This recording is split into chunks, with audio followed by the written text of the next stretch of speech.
Next week, Major League Baseball teams will honor a legend. June 2nd is Lou Gehrig Day. The New York Yankees Hall of Famer had his career and life cut short by amyotrophic lateral sclerosis, or ALS. The disease can affect anyone of any age. Daniel Marlowe and his mother, Sandra, who suffers from ALS, share their story about what Lou Gehrig Day means to them.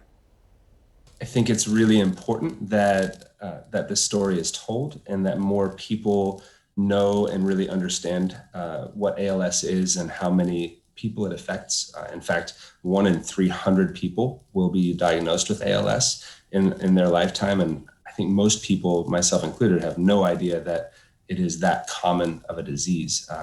Unfortunately, being that it's a terminal disease and the life expectancy is usually about 2 to 5 years from the time of diagnosis. So not a lot of people are around a really long time to tell the story. So I think it's really important that people understand more about the disease and the needs that are out there in research and to find a treatment and ultimately a cure. This is a cause that's obviously close to your family's heart. Sandra, you were diagnosed last year. What has your journey been like in your experience since then? We've all learned a lot in our family. It was not a disease that we were familiar with.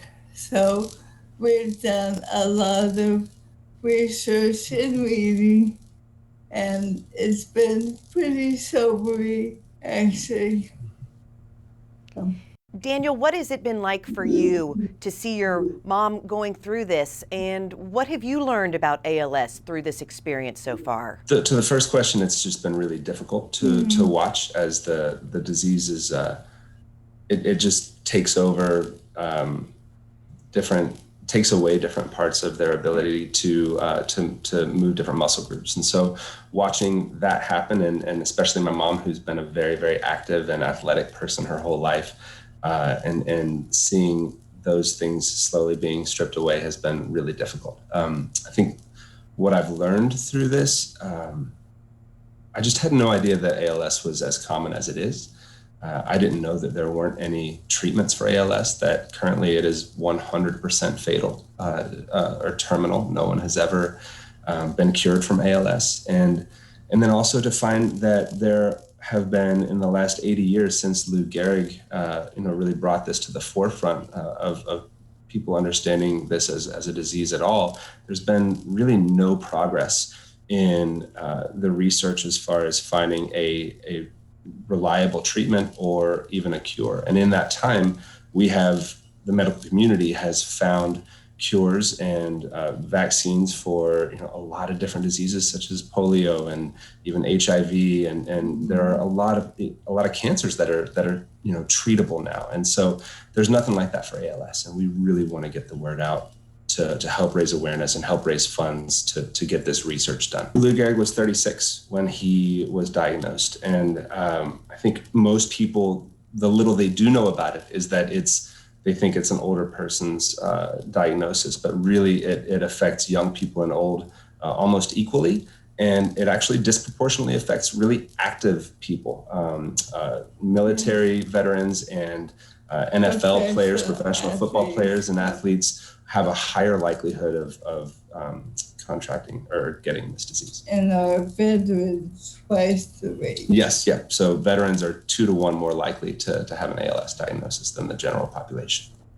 What can we do to help? What can people who are watching this right now do to help? First of all, we really need to raise awareness, and we need to raise funds for research. There are a couple really, really good groups out there that are doing some great work toward finding treatments. There's a lot of research right now, the most that's ever been done. There's a lot of people working on trying to find some treatments.